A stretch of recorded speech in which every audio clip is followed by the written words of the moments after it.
민법 7편입니다. 첫 번째, 제137조 법률행위의 일부 무효입니다. 법률행위의 일부분이 무효인 때에는 그 전부를 무효로 한다. 그러나 그 부분 무효가 없더라도 법률행위를 하였을 것이라고 인정될 때에는 나머지 부분은 무효가 되지 아니한다. 시험에서 자주 묻습니다. 일부가 무효면 원칙적으로 그 부분만 무효다? 아닙니다. 민법은 원칙적으로 전부 무효예요. 썩은 사과 하나 때문에 상자 전체를 버리는 셈입니다. 원칙은 전부 무효라는 점 꼭 기억하세요. 두 번째, 제137조 무효행위의 추인입니다. 무효인 법률행위는 추인하여도 그 효력이 생기지 아니한다.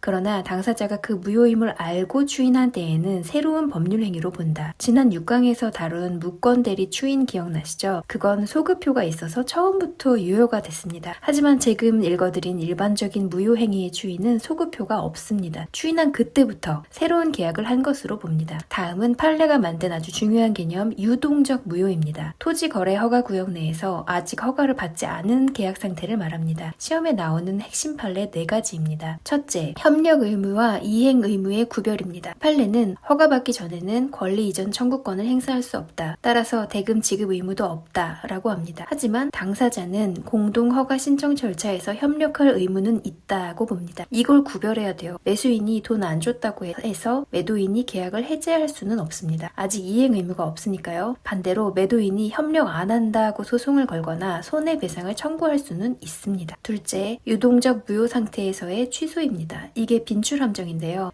유동적 무효 상태에 있는 계약이라도 사기 강박 또는 착오가 있는 경우에는 이를 이유로 계약을 취소할 수 있고 이 경우 계약은 확정적으로 무효가 된다라고 합니다. 어차피 무효인데 뭘 또 취소해 라고 생각하면 틀려요. 허가 받기 전이라도 사기 당했으면 빨리 취소해버릴 수 있습니다. 그러면 더 이상 허가 받을 필요도 없이 확정적 무효가 되어서 즉시 계약금 돌려받고 끝낼 수 있기 때문이죠. 셋째, 등기법과 연계되는 중간 생략 등기 판례입니다. 토지거래 허가 구역 내에서 중간 생략 등기의 합의하에 최종 매수인이 자신과 최초 매도인을 당사자로 하는 허가를 받아 격려한 소유권 이전 등기는 무효이다. 허가구역 밖에서는 중간 생략 등기가 유효할 수 있지만 허가구역 안에서는 3명이 합의했든 말든 절대적 무효입니다. 투기를 막으려는 강행 규정 위반이기 때문이에요. 넷째, 계약금 반환 청구 시기입니다. 유동적 무효 상태에서는 계약금 반환을 구할 수 없고 확정적 무효가 되어야만 비로소 반환을 구할 수 있다. 이제 취소로 넘어가겠습니다. 먼저 제140조 취소권자입니다. 취소는 아무나 못해요. 제한 능력자, 차고 사기 강박 당한 사람, 그리고 그들의 대리인과 승계인만이 할 수 있습니다. 따라서 보증인은 주채무자가 사기 당했어도 그 계약을 취소할 권리가 없습니다. 다음은 제141조 취소의 효과입니다. 취소된 법률 행위는 처음부터 무효인 것으로 본다. 단 제한 능력자는 그 행위로 인하여 받은 이익이 현존하는 한도에서 상환할 책임이 있다. 즉 미성년자가 사고치고 취소하면 유흥비로 쓴 돈은 안 갚아도 된다는 뜻입니다. 제145조 법정 추인에서는 이행의 청구가 함정입니다. 취소할 수 있는데도 상대방에게 이행을 청구하면 추인한 것으로 봅니다. 근데 주의하세요.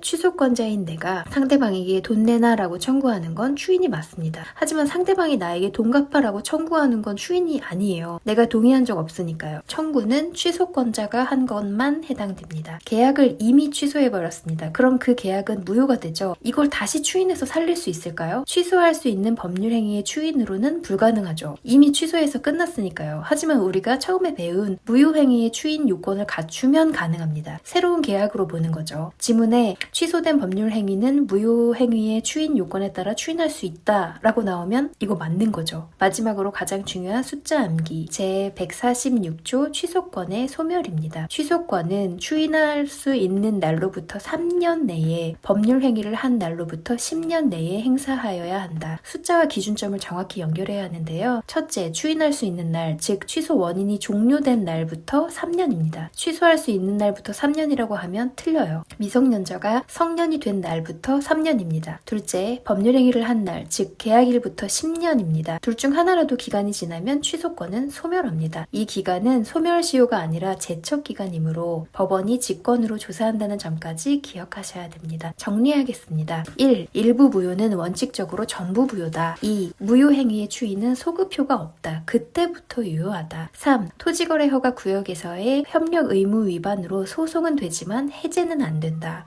4. 허가구역 내 중간 생략 등기는 무조건 무효다. 5.